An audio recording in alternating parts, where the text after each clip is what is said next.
Oi gente, tudo bem? Então, tomei a iniciativa de gravar esse vídeo porque quarta-feira a gente não teve muito sucesso na nossa transmissão pelo Skype, né? 90% das pessoas que estavam ali não conseguiram me ouvir.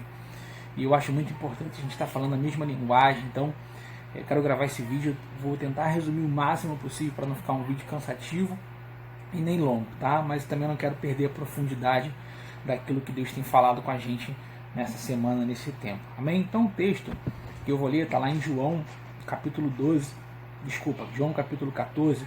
Na verdade eu não vou ler para a gente ganhar tempo, mas eu quero resumir mais ou menos para você entender. Está lá em João capítulo 14, do 1 ao verso 10.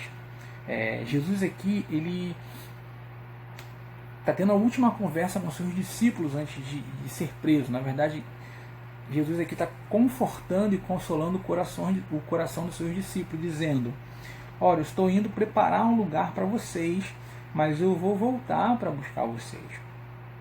Porque o lugar de vocês estarem é do meu lado, é onde eu estou. Então Jesus aqui está confortando o coração dos seus discípulos, consolando, porque Jesus estava indo preparar um lugar, mas ele ia voltar para buscar os seus discípulos. E ele continua dizendo: vocês sabem o lugar para onde eu vou, vocês conhecem o caminho. Então aqui Jesus, ele consola e conforta o coração dos seus discípulos. E depois que Jesus fala essas coisas, um dos seus discípulos, chamado Tomé, vira para ele e fala assim: Senhor, não sabemos para onde vais, como então podemos saber o caminho? E que interessante que Tomé, ele não fala somente por ele, porque ele usa o verbo aqui no plural: não sabemos para onde vais. Então o fato é que nenhum dos seus discípulos ali fazia a mínima ideia do que Jesus estava falando, para onde ele ia e qual o caminho que Jesus estava se referindo. O fato é que se alguém aqui soubesse alguma coisa, ia interromper Tomé dizendo: Tomé, segura a onda porque eu sei o que o mestre está falando, eu sei do caminho que ele está se referindo. Mas o fato é que ninguém sabia o que Jesus estava falando. Então Jesus vira em resposta aos seus discípulos e diz: eu sou o caminho, a verdade e a vida. Ninguém vem ao Pai a não ser por mim. Se vocês realmente me conhecessem, conheceriam também o meu Pai. Já agora vocês o conhecem e o têm visto. Então Jesus aqui ele inicia a conversa confortando o coração dos seus discípulos e agora ele passa a confrontar os seus discípulos. Como? Se vocês realmente me conhecessem, conheceriam também o meu Pai.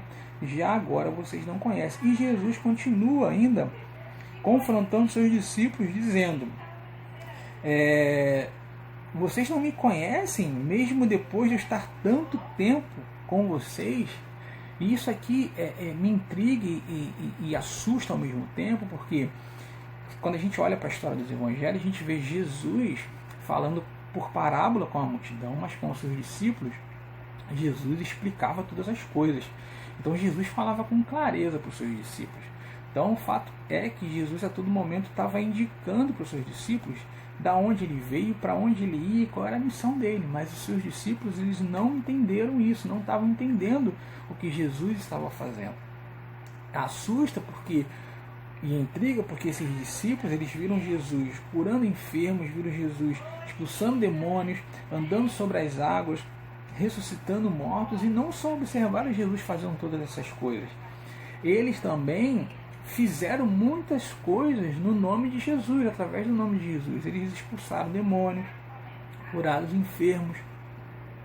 Eles fizeram tantas outras coisas junto com Jesus. E o fato é que nesse texto aqui, Jesus está confrontando eles acerca do lugar, acerca do caminho, algo que Jesus a todo momento estava indicando e mostrando para eles quem ele era. E o fato é que eles não sabiam. E o que é mais assustador é que Jesus usa essas mesmas palavras: se vocês realmente me conhecessem, conheceriam também o Pai, para confrontar os fariseus. Em João capítulo 8, quando Jesus é interrogado acerca de quem é o Pai pelos fariseus, Jesus usa essas mesmas palavras. Então quando eu olho isso aqui, é como se Jesus estivesse colocando na mesma balança os fariseus daquela época e os seus discípulos. Só que quando a gente olha e vai estudar quem eram os fariseus eram aqueles que tinham uma aparência religiosa, mas que por dentro eram vazios. Eles ensinavam a palavra, mas eles não praticavam e nem obedeciam às Escrituras. Eles falavam sobre Deus, mas não conheciam a Deus e nem amavam a Deus. Então Jesus está aqui como se estivesse colocando na mesma balança. E isso me confronta, isso tem me confrontado desde segunda-feira, esse texto, mexido comigo e tem gerado algumas perguntas no meu coração. Que perguntas são essas? Será que é possível eu estar dentro da igreja, ser um cristão, ser um discípulo do Senhor e mesmo assim não conhecer Jesus? Porque é tudo isso que Jesus está confrontando seus discípulos acerca de: vocês não me conhecem, mesmo andando tanto tempo comigo? E comecei a perguntar essas coisas. Será que eu posso atuar dentro do ministério há tanto tempo, ver o mover profético dentro da igreja ou fora dela, vendo milagres acontecendo? Eu posso ser um bom cristão, dar um dízimo, cumprir com as minhas obrigações como homem, como chefe de família, fazer caridade, enfim. Eu posso estar envolvido com tantas coisas, mas mesmo assim não conhecer Jesus. Então essas perguntas começaram a serem geradas no meu coração. E o Espírito Santo me lembrou do texto de Oséias, capítulo 4, quando Deus faz uma acusação para os sacerdotes e para os profetas, dizendo: o meu povo está perecendo por falta de conhecimento. Conhecimento estes que vocês, profetas, vocês, sacerdotes, rejeitaram. Ou seja, o profeta naquela época era aquele que trazia uma direção, uma palavra da parte de Deus para o povo. Então o povo estava perecendo. Significava que esse profeta ele estava falando de algo que ele não sabia. Ele estava instruindo o povo por um caminho que ele não conhecia. Ou seja, ele falava daquilo que ele não conhecia. A mesma coisa eram os sacerdotes. O sacerdote ele tinha o ofício de ministrar diante de Deus. Ele fazia o intercâmbio ali entre Deus e o homem, era responsável por ensinar. Então, o que eles estavam ensinando? Que estava levando o povo a perecer. O que eles estavam ensinando era algo que não tinha sentido nenhum, ou seja, eles falavam de algo que eles não conheciam. É como se eles estivessem reproduzindo algo que talvez que algum profeta falou lá atrás, ou que algum sacerdote ministrou para ele lá atrás. Então eles estavam reproduzindo aquilo que eles ouviam, mas que eles não conheciam.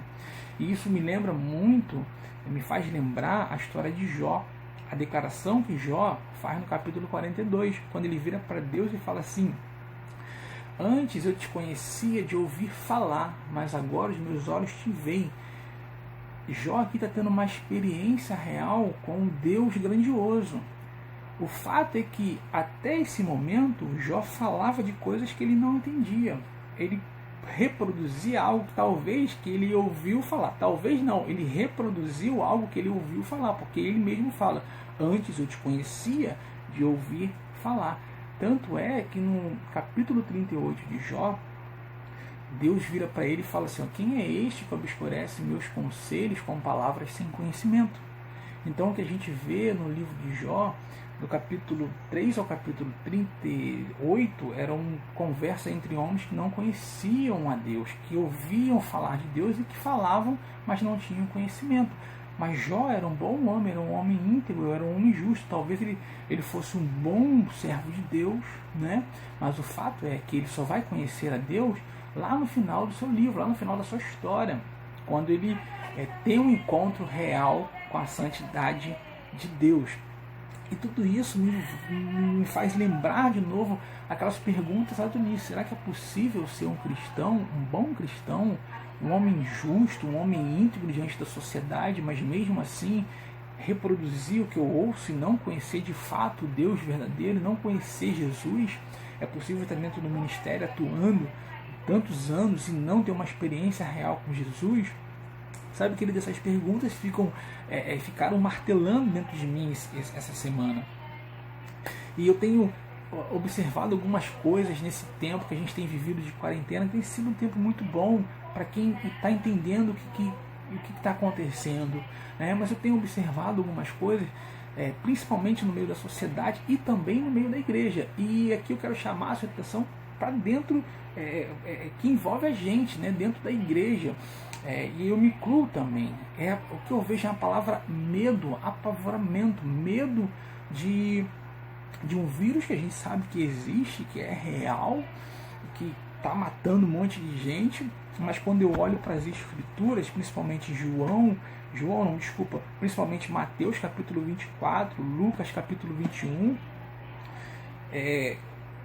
coronavírus é pequeno diante das coisas que vão acontecer, né? Quando eu olho para Lucas 21, haverá sinais no sol, haverá sinais na lua, os homens vão desmaiar de tanto medo. Haverá um período, uma onda de martírio. Alguns estudiosos falam que vai chegar essa onda de martírio, é a próxima onda de martírio. Em Apocalipse fala sobre isso também, sobre os selos, os 7 selos, e um selo daquele ali fala sobre martírio. E a gente sabe que a gente vive isso em alguns países, como Coreia do Norte, como Afeganistão, mas o fato é que no Brasil a gente não vive isso. A gente abre o nosso Instagram e tem 300 mil lives falando de Jesus ao mesmo tempo. Isso é muito bom, mas vai chegar um tempo que a gente não vai poder fazer mais isso. Se a gente fizer, a gente vai ser preso, a gente vai ser torturado e a gente vai perder a cabeça. Mas como que eu vou perder a minha cabeça, por amor de Jesus, se eu estou com medo de um vírus? Então tudo isso eu tenho olhado e tenho visto que isso é falta de quê? Falta de conhecimento das Escrituras, porque está tudo aqui na palavra. E a igreja está perdida, a igreja não sabe o que está fazendo. Não é que eu estou falando que a gente tem que andar de qualquer jeito e botar uma faixa no peito falando coronavírus pega em mim. Não é isso.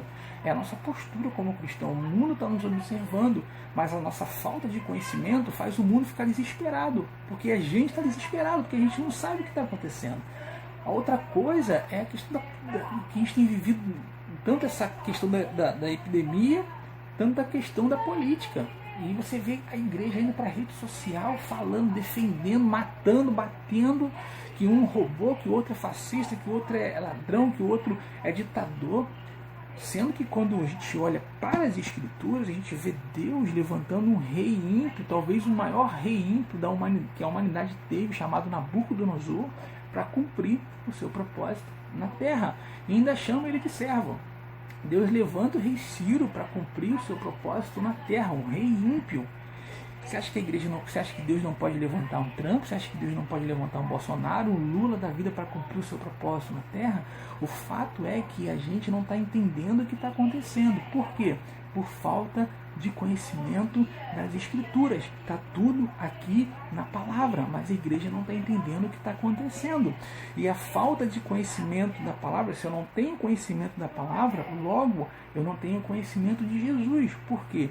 Jesus, em João capítulo 1, fala que Jesus é o verbo, é a palavra. Então, se eu não conheço a palavra, eu não conheço Jesus. Então, respondendo a pergunta do início do texto, é possível estar dentro da igreja e não ter um conhecimento de quem é Jesus? É possível eu atuar dentro do ministério e não conhecer Jesus? Sim, é possível.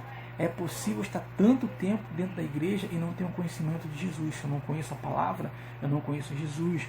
Então, querido, eu creio que esse é um tempo onde Deus está nos convidando a voltar aos fundamentos.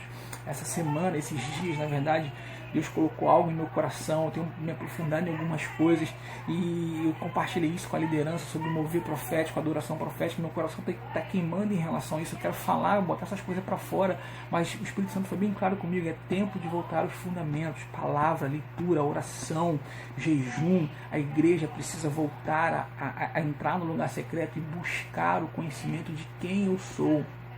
Então, querido, eu quero te desafiar nesse tempo. Essa é a mensagem, é uma introdução daquilo que a gente vai falar nos próximos discipulados. É claro que a gente vai falar sobre adoração, vai falar sobre mover profético, sobre louvor, sobre dança, vai falar sobre todas as coisas, a importância da música. Mas o fato é que esse é o tempo da igreja voltar aos fundamentos, voltar aos princípios, mergulhar na meditação da palavra. Então, eu quero te encorajar, você que está me ouvindo e me vendo nesse vídeo, é tempo de você voltar às Escrituras. Quanto tempo você não gasta abrindo a sua palavra, meditando?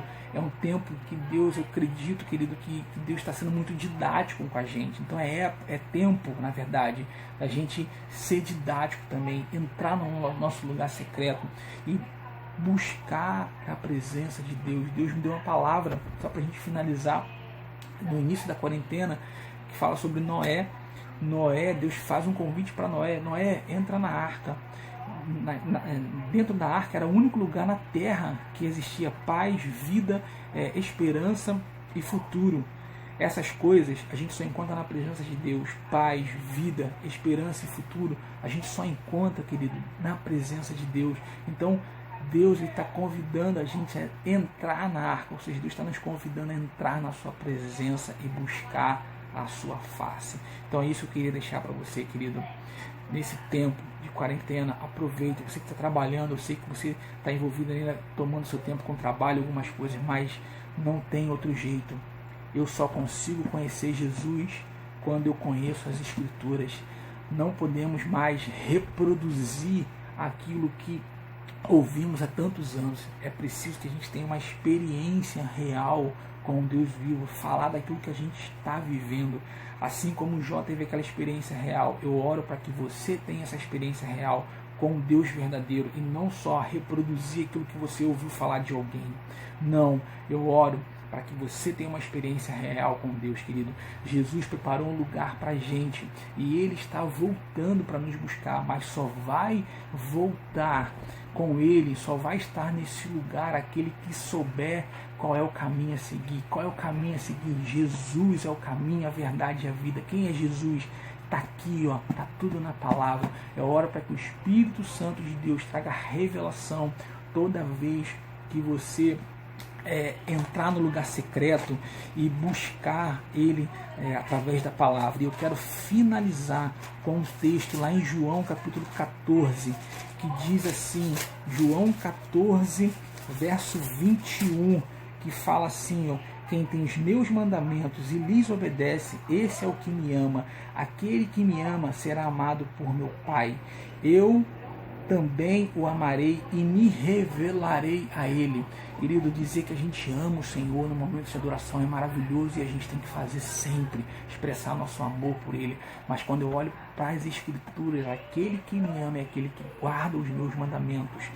Uma vez eu ouvi uma frase que dizia assim para mim, pra gente, né, num congresso de jovens: se você é um cristão que leva a Cristo a sério, precisa ter um engajamento diário com a leitura da palavra.